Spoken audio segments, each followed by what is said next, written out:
Magandang umabayan. Ang orasan ay mabilis. 7:15 na ng umaga. Malapit na katapusan ng Hunyo 29, 2017 mga kaibigan. 2017. So, 29 ngayon, bukas sa 30, mga kaibigan. Sahuran naman po ang mga magtatrabaho both private and government employees. So, masaya, medyo masaya. Pero after ilang araw, wala naman na pera po mga kaibigan. Pero bago tayo maghimay-himay balita dito sa programa natin, maglupang hinirang muna tayo mga kaibigan. Sign on ang ating programa po mga kaibigan.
Okay.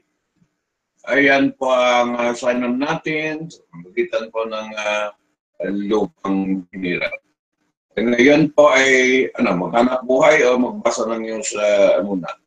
Maghanap buhay, siyempre.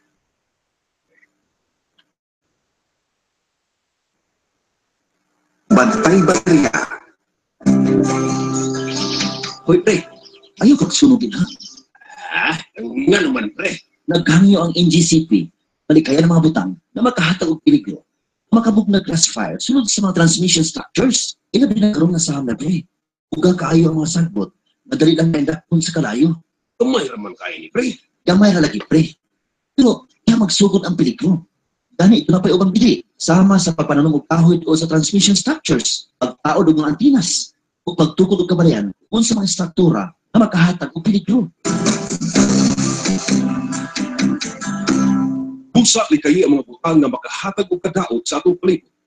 Labi na sulod sa mga transmission structures. Mabaigma, pag mabinantayon ay kining tanan alang usab sa atong kaayuhan. Kining pahinumdom hatod kaninyo sa NGCP, National Grid Corporation of the Philippines. Hoy, pre. Ayaw pagsunog din, ha? Nga naman, pre. Naghangyo ang NGCP, malikaya ng mga butang na makahatag og peligro, makabog na classifier sunod sa mga transmission structures. Kamay raman kaya ni pre. Kamay na lagi, pre. Pero, iya magsugod ang peligro. Gani, ito na pa'y ubang bili, sama sa pagpananong kahoy o sa transmission structures, pagtaod og mga antinas, o pagtukod og kabalayan, kung sa mga struktura na makahatag og peligro.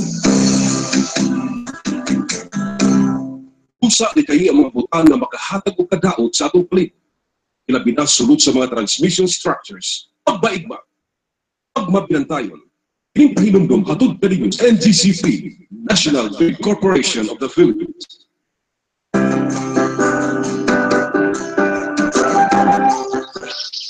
Oy, pre, asa ka ato? Ay, what to na George? Mag-unsa mo ka dito, pre? Kung abot nila kay magtukod na sila ubay. Oh, bao ba? Asa po David, pre? Ingon ni George nga doon man daw sa may transmission structure. Usa? Oh, mo ka na, magkukunin mo. Tama kasi, pre. Hindi, wato ko, aron pagbaluan sila nga hindi maayo ang nabuhaton. Tungod kibautang sa delikado ang ilang kinabuhi kung magbalay sila doon sa transmission structures.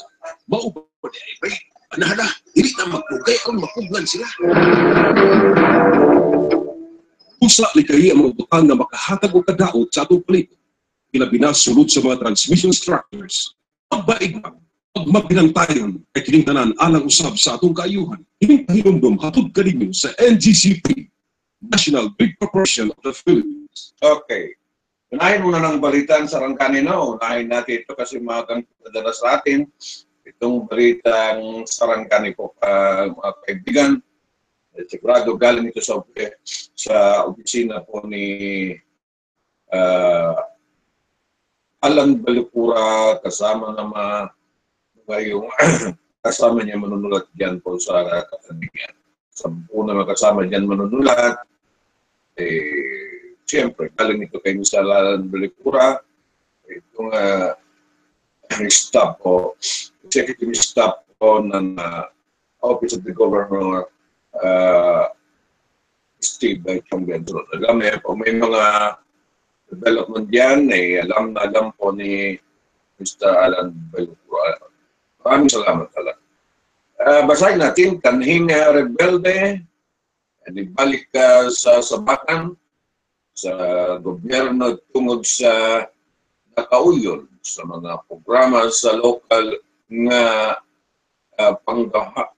panggamhanan sa Sarangani, Halfway House, matukod na karong tuiga na himong kalampusan sa mga programa sa probinsya sa Sarangani, ang gibutan sa usa sa mga kaning rebelde na ni surrender kini Toga, dibalik sa sabakan sa gobyerno tungod sa nakauyon sa ibatuman na ang mga programa sa lokal nga panggamhanan sa ilalom na sulong Sarangani.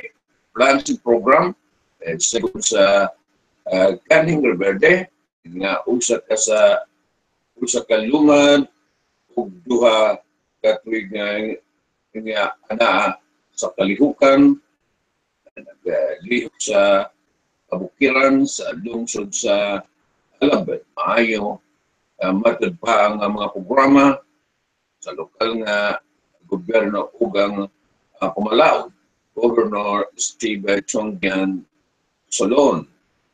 Hinugdan sa ilang pagatahan ning tuiga ilang gikan bulan sa Enero 22 ay naka mga former rebel ang ni-surrender sa mga kasundaluhan sa Sarangani province, gipaning kamutan sa liderato sa Baguhay. Lang ihawa ang 103rd Brigade Philippine Army Brigade. Continue natin ang balita ito. No? Ang kapayapaan ito, yung maganda itong mga programa ba ng Sarangani? Grabe. Okay. Brigade, Commander, Colonel, o napalitan nalipat itong si Tiny Banyas, no? Punta tayo sa kayan itong si Tiny Brigade, Commander, Colonel, ang bait naman ito nga tao ito, no? Tiny Banyas, o sa 73rd IB, o 27th IB, Gikan, Twigdos, 13, 23. 13. 2013 para sa English. 2013. Okay. Wala na sentos na ang pinatubukang na-render. Kombatan o non-kombatan ay good news. Tungod kaya ang dugay ng handom sa kadaghanan nga na makapatukod o halfway house ang matuman na karong tuiga nangita na nalaga laglo na ang probinsya may kitagana ng 12 milyones pesos para ipalit og yuta. Samtang 1.5 milyones pesos, 1.5 million pod ang gigahin para sa ipaglambo sa maong luna. Ang halfway house ang mahimong kapuyan sa mga non-render una pa sila ingkit na mubalik sa ilang mga komunidad din sa mahitabo ang mga healing session aron inanay na malimtan ang mga pasinatian din hipod sila sa kan o mga skill training sa panginabuhian. Good check ni Mr. for limping ang provincial director sa DALP nga ay daghan ang mga naga-nilisita aron sa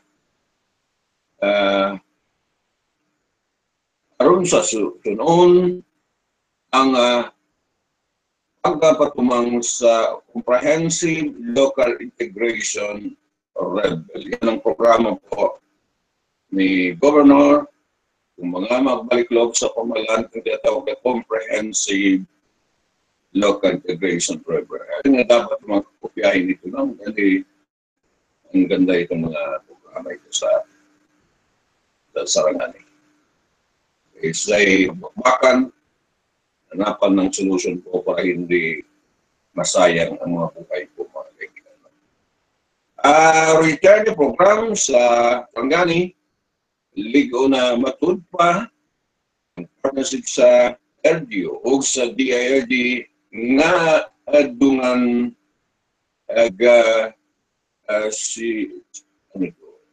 nga sumunan sa national government nga tutukan ang kaayuhan sa mga kanhing nasa walhong grupo. Walhong grupo, 8 group, no? Sa bahin ni Governor Solon,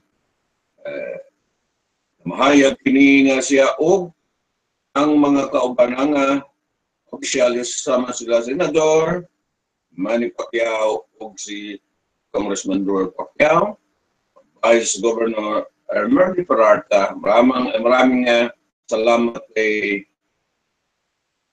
Vice Governor Ermerdi Peralta po, ang mga board member o ang pito ka mga mayor, ang tinudanay o sincero, matod pa ang tinguha ang mga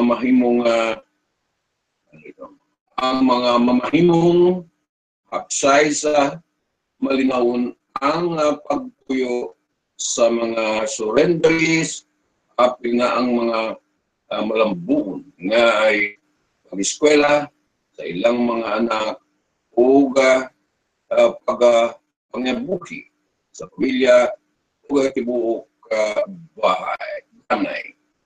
Yan po ang kompleto balita. Gusto ko basahin. Ang balita binisaya galing po sa Sarangani Province, galing po sa Opisni, Daralan Belukura, itong sa malapit na itong tauhan po ni Governor Steve Togyan Solon. Sampo na mga yung mga taga-sulat niya dyan sa tabi niya. Kung nilang banggitan din, alam naman ng lahat kung sino yung mga taga-sulat yan po. So yan ang balitang Sarangani. Saan tayo lipat? Pakilala mo na o magpakilala? Okay.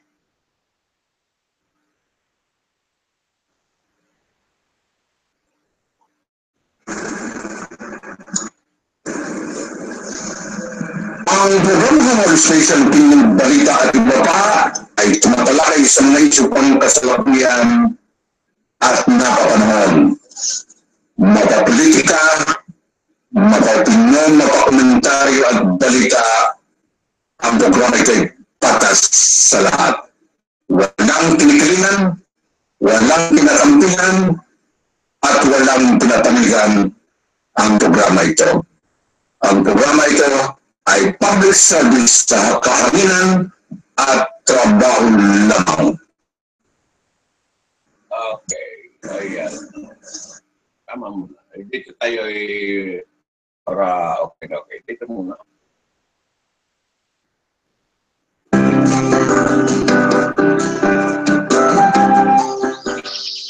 Oy, pre, asa ka ato? Ay, what to be the George? Mag-unsa man ka dito, pre? Butabang ko nila, magtukod na sila ang balay. Oh, mao ba? Asa po dapit, pre? Ingon ni George, kadoon man daw sa may transmission structure. Unsa? Oh, mo ka na, makukunin mo. Buta pa na siya, pre. Dili, wato ko, aron pagbaluan sila, nga dili maayo ang nabuhaton. Tungod kibabutang sa delikado ang nagkinabuhi, kung magbalay sila doon sa transmission structures. Mao ba niya, pre? Anahala, magpugay aron mapugnan sila. Usa likay ang butang na makahatag og kadaot sa atong paligid. Ilabi na sulod sa mga transmission structures. Pagbaigma, pagmabinantayon, hinumdum hatod galingon sa NGCP, National Grid Corporation of the Philippines.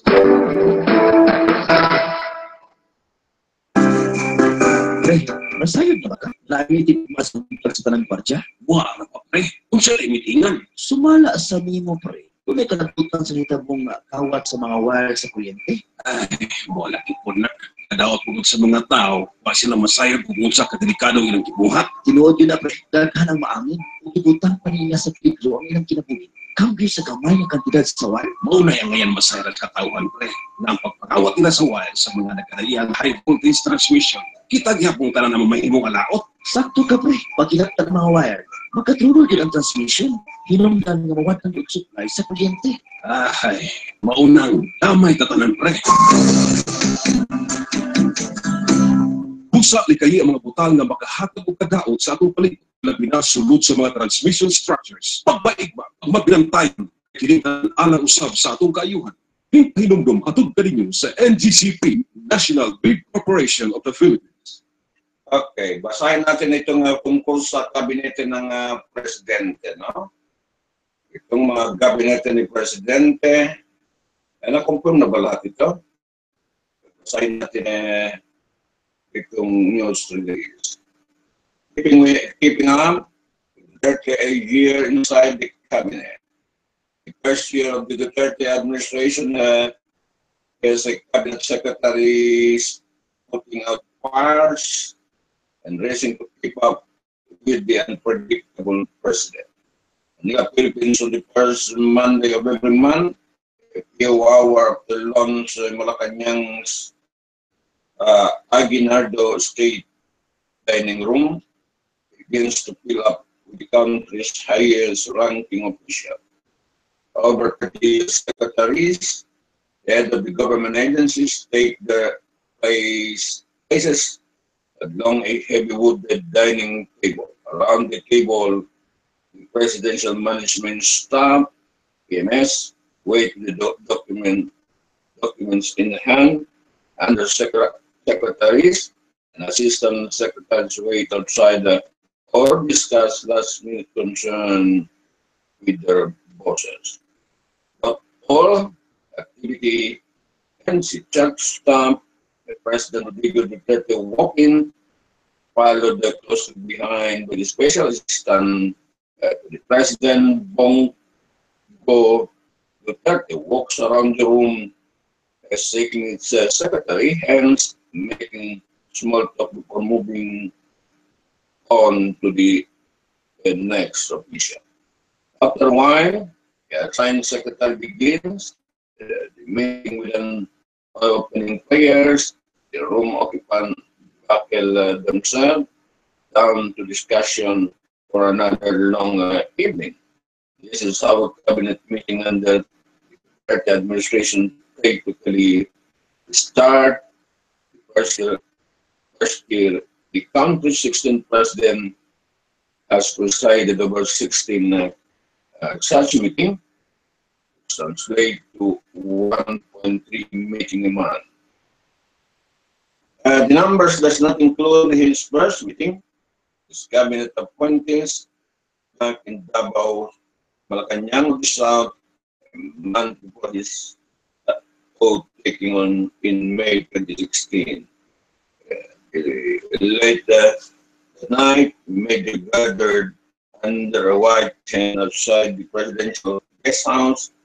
The Duterte's appointees were introduced one by one for many reporters.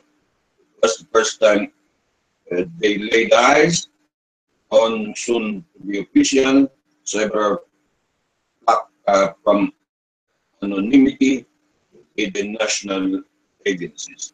The appointees, some obviously fighting sleep, listened silently to Duterte as they sat on cream monoblock chair, expecting what the next 12 months would bring. A group in the cabinet that is called on a variety of personalities from his cabinet, ranging from the point educated economic professor Ernesto Peña, militant activist Rafael Capine Mariano. There are the ex-generals, the National Security Advisor Thermo Hennis Esperon Jr., Defense Secretary Delfin Lorenzana, the new Environment Secretary Roy Simato. They are the neoliberal economists like Sammy Dominguez and Ramon Lopez, leftists like Judy Tagualo and Leonzo Brasco Jr. Finance Secretary, basahin natin, Finance Secretary Sammy Dominguez, Executive Secretary Salvador Medialdia, Labor Secretary Bebo Bello, Presidential Peace Process Advisor Jesus Dureza, Cabinet Secretary Leonzo Brasco Jr., Social Welfare Secretary Judy Tagualo, Agrarian Reform Rafael Mariano, nabasa ko na itong si Brasco Jr., National Anti-Poverty Commission Secretary Lisa Mata, sa kabila. Foreign Secretary Alan Peter Cayetano, Justice Secretary Italiano Agri-Trade, Transportation Secretary Arthur Tucate, Agriculture Secretary Manny Bignol, Chief Presidential Legal Advisor Salvador Panelo, itong mga leftist pala ito, itong neoliberal, itong Finance Secretary Sammy Dominguez, Budget Secretary Benjamin Diokno, Trade Secretary Ramon Lopez, at itong Socio-Economics Planning Secretary Ernesto Peña.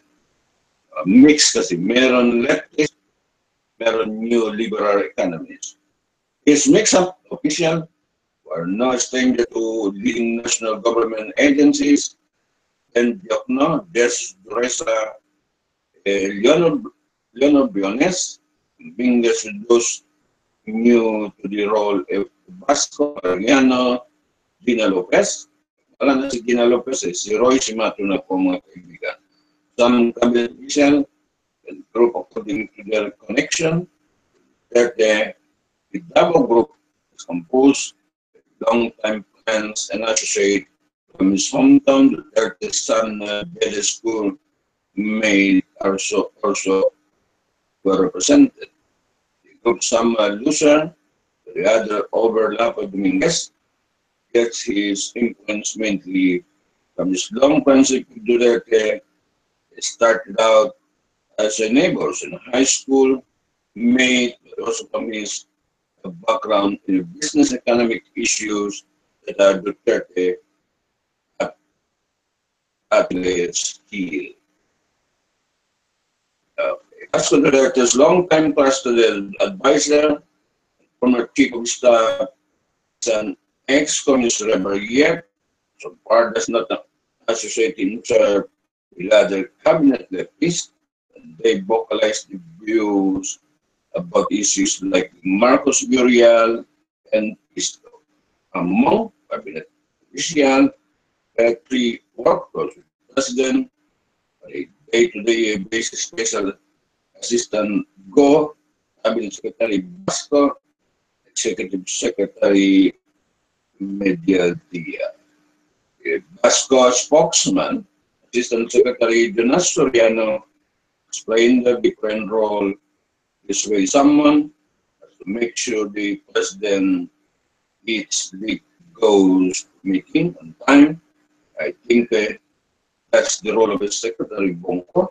Someone has to make sure all the laws, procedure, EO's executive orders are followed. That is Secretary Mendelbia. Someone to make sure that the agenda is okay, that this can be discussed in cabinet meeting.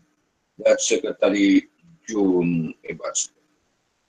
All three enjoyed ties to Duterte, Go, Basco, or once executive aide during his mayorship. Media Dia is a childhood friend. His father, former Associate Justice Leo Miguel Dia, also worked with Duterte father, Duterte's father, Vicente.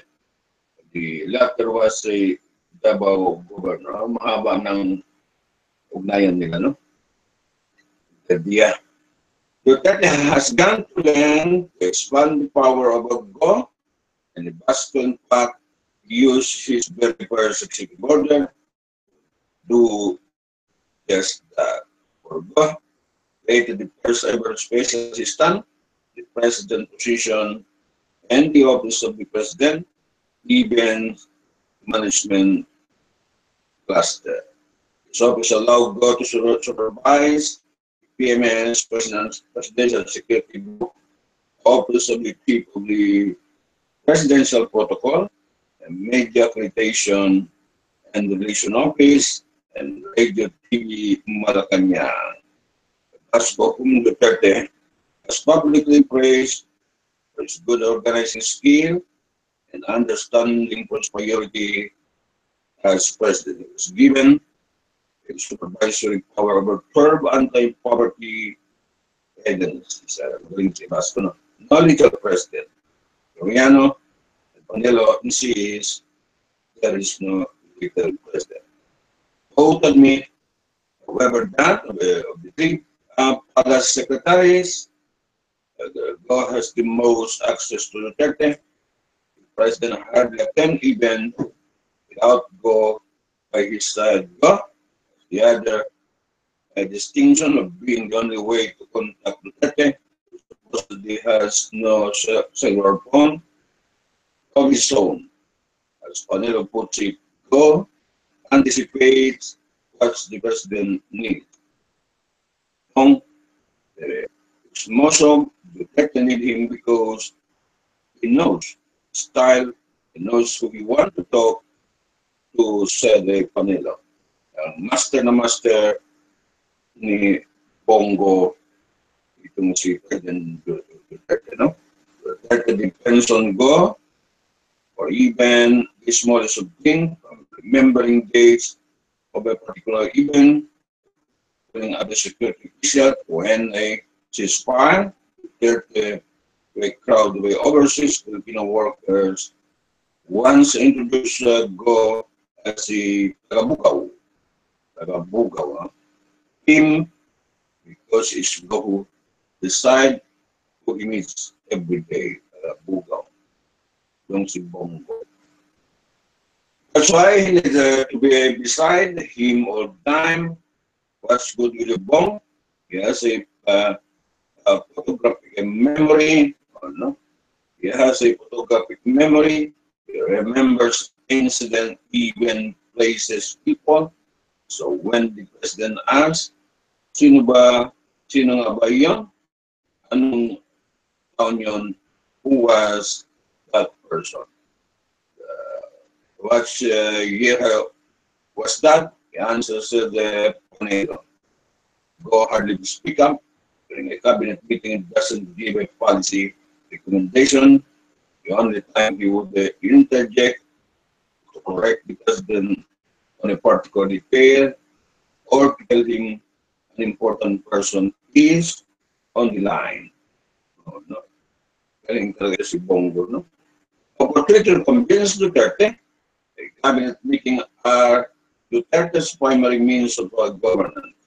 It is a time that he can coordinate with the cabinet members, get a handle of different issues handling his administration, and announce policy decision. During this meeting, which only recently were trimmed down to 4 to 5 hours, Duterte would first listen to presentation by cabinet official, giving comments. Depending on his knowledge of the topic, Duterte would give a gentle reaction. He might interject in the middle of a presentation, often to find out bottlenecks, expect the plan to face based on his experience as a local executive. Well, his predecessor, Benigno, prepared to drop by cluster meeting and or fewer full cabinet meeting. Duterte is the opposite. He likes to call for cabinet meeting, but rarely attend a cabinet cluster meeting. Cabinet meeting are important. In another aspect, they are one opportunity for cabinet official to convince Duterte to take a particular course of action or change his mind about an important policy. Thus, this meeting are also a time when the different group within the cabinet go head to head. Officials who have been present in the cabinet meeting or for main issues for which debate between the cabinet member or between Duterte and cabinet members raised. Mining, social security system, pension hike, ratification of a Paris Agreement on climate change, rice importation, or mining issue, and the main character for Environment Secretary Pina Lopez and Finance Secretary Stanley Minguez. Passionate Green advocate, was with Duterte Sarshood and campaign financer, and Pina is to cabinet meeting according to Chief Presidential Legal Advisor Council Salvador Panuelo. Minguez had the mining industry interest at heart, wanted due process, Department of Environment and Natural Resources. Implementation of this mining audit, suspension Lopez insisted, agency observed due process that had to act more decisively given finding of the audit. Debate never got out of hand and always ended on positive note, said Panelo. They would lock it off after Secretary Dino would say, sige na, Secretary, laban naman kita come, and Secretary, you know I love you, he added. But the ultimate resolution of the issue will Lopez disadvantage the unyielding advocate in the mix by the Commission on Amendment. Many of whose members have mining interest or collection with little or no intervention from the debt. As for the essence issue, the technical manager led by Budget Secretary Ben Jokno, Mingus sought to convince the President approving a 2,000 pension hike would endanger the agency fund in the long term. Okay. Tama naman ang balita ito po mga kaibigan. Tama na. Hindi na kaya basahin.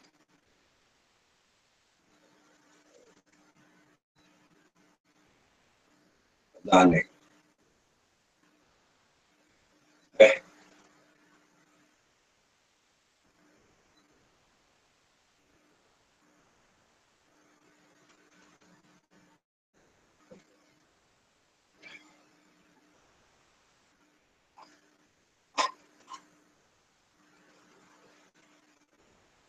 Okay?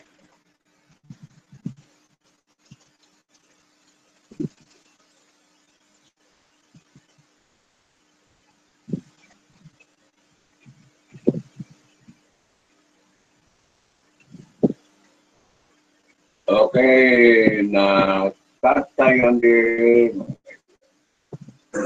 Ang programa ng Station News Balita at iba pa ay tumatalakay sa mga isyu pang kasalukuyan at napapanahon.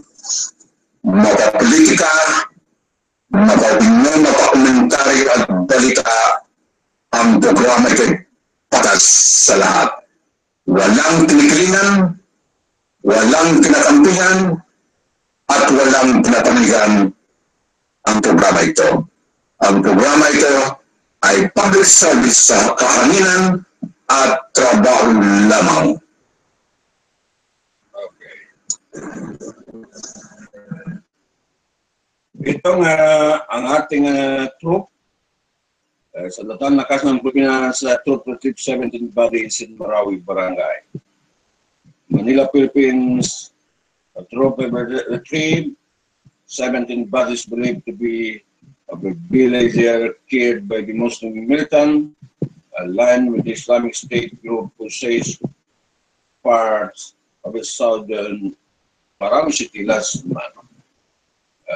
Government spokesman Gia Lonto Adjunctes, the Foreign News by telephone the troop and the rescuer found the bodies Wednesday after the Negrasidad in the Marawi village of Gadungan, stroke a period of militants.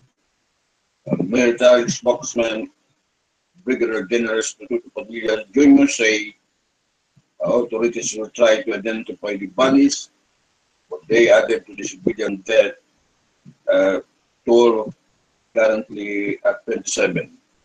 At least 299 militants and 71 soldiers they've also died. The fighting began when militant laid siege of Marawi on May 23. Yan po ang balita patungkol pa rin para sa Marawi.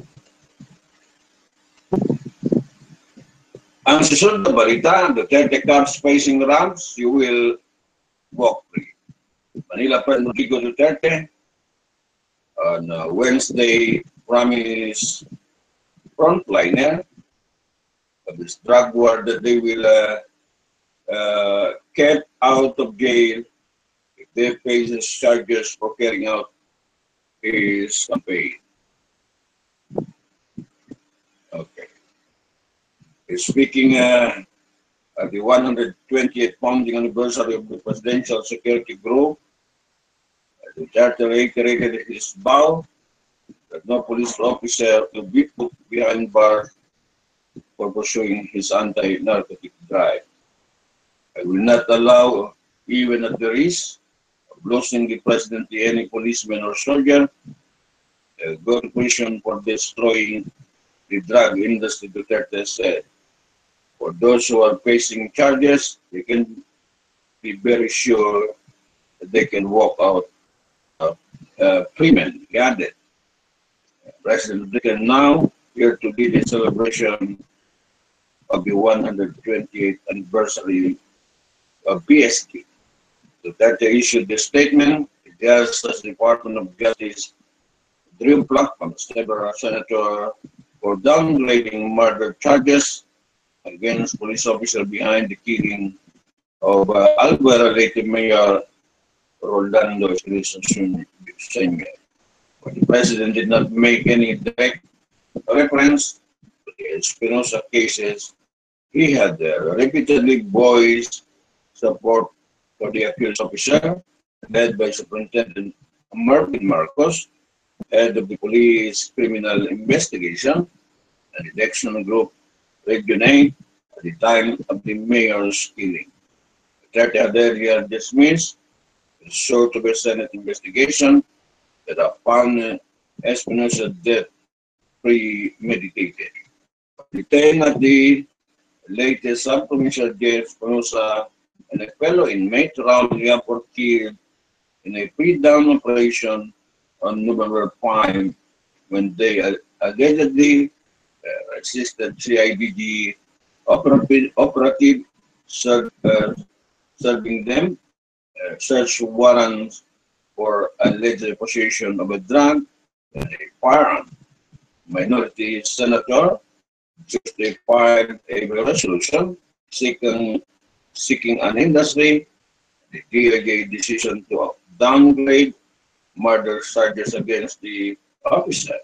Senate Resolution Number 417, filed by the Senator Franco Trilon, Francis Pangilinan, Risa Rivero, Leila de Lima, Bam Aquino, and Antonio Llanes report showed the investigation has expressed grave concern over the downgrade of the charges, the murder to homicide, allowing the accused to pose bail. Senator argued there was a new evidence or compelling reason for the DOJ to reverse the previous finding of a probable cause to charge the board backups with the murder, which means the slay was premeditated. Senator added that the downgrading of charges also fuel fears of the police impunity. The DOJ initially charged the cap the murder. Upon review, a DOJ panel downgraded the murder charges against 19 police officers to be bailable offense of homicide, citing the absence of evidence premeditation. Ayan po. Ano nang rason natin ay alas 7 na ay 58. Okay.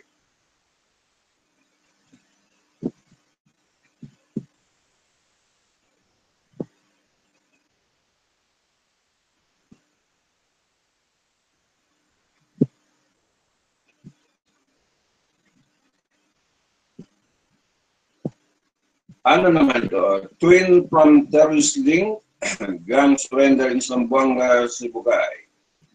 Buanga City, Philippines.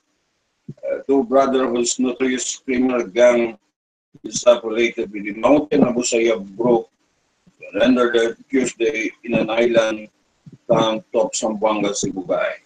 Suspect were identified as Susan Paray Labas and his twin brother Hassan Paray Labas.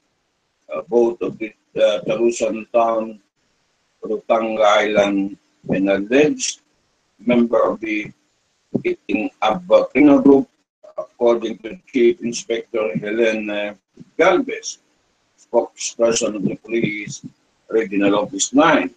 According to Senior Superintendent Nestor Tiempo, Acting Provincial Police Director Zamboanga, Sibugay, said the twin surrendered to the Talusan Police Station Tuesday afternoon in response to law enforcement and an operation by the PR9 police unit.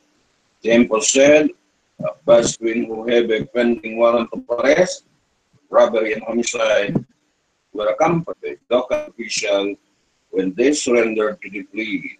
It said that Eating Abba criminal group is involved in sea piracy, extortion, and drugs. The group operated across Zamboanga, Sibugay province. Tiempo said the same group is allegedly affiliated with the Mountain and Abu Sayyaf group in the Zamboanga, Sibugay province office and will go through tactical interrogation. Anong oras na? Alas 8 na ng umaga, palagi ko ay tama mo ng balita sa araw ito. Balik tayo mamayang gabi, maraming activities po sa labas po mga kaibigan. Okay. So ano lang gagawin natin? Hanap buhay na yung magparam tayo sa mga programa natin.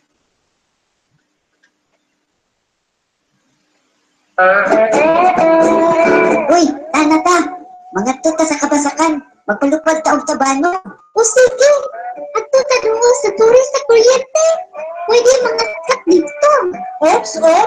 Asa man mo mangadto ha? Kabalo ba mo nga delikado magbuhat doon sa turis sa kuryente? Nganong delikado manang. Ay, nako. Pag musangit ang inyong kabanong sa kuryente, magkuryentehan niya mo. Maong po na pwedeng mahitabo ninyo kung mukatkan mo anong turis sa kuryente. Hala, luka di ay no? Mao jud, mao na. Ngayang mo pagduwa-duwa dito ha. Di-manage na ninyo. Oh, manang.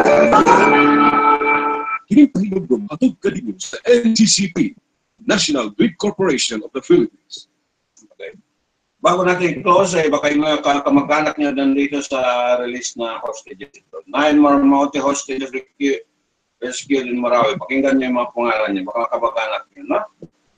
Zamboanga City, Philippines, the least 9 hostages held by the Islamic State-inspired Mountain Abu Sayyaf group were rescued Tuesday from Marawi City.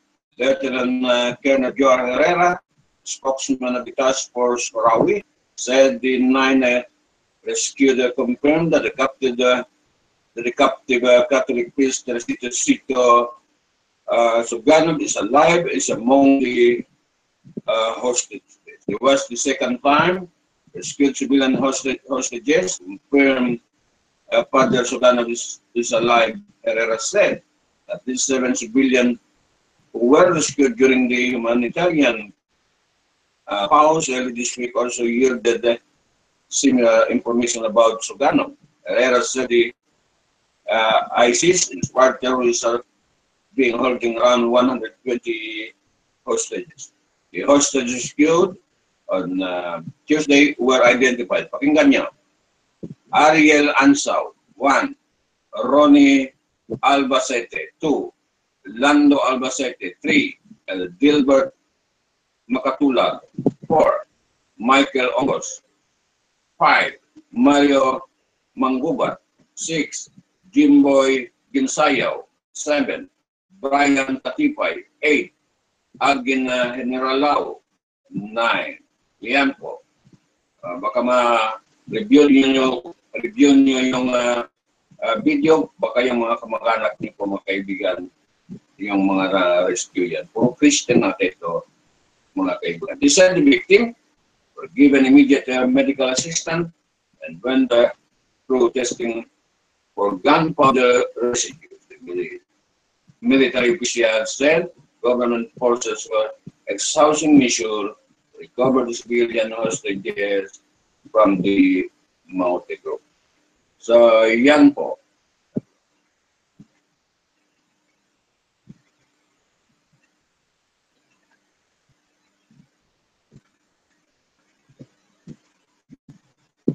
So, magbalita ng hangin na tayo. Na wala ang Facebook, no?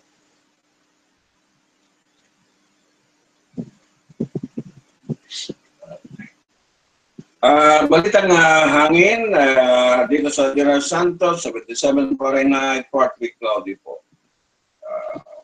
Feel like 77, hindi makulimlim, no? Minimum 77, maximum of 83 Fahrenheit. Okay.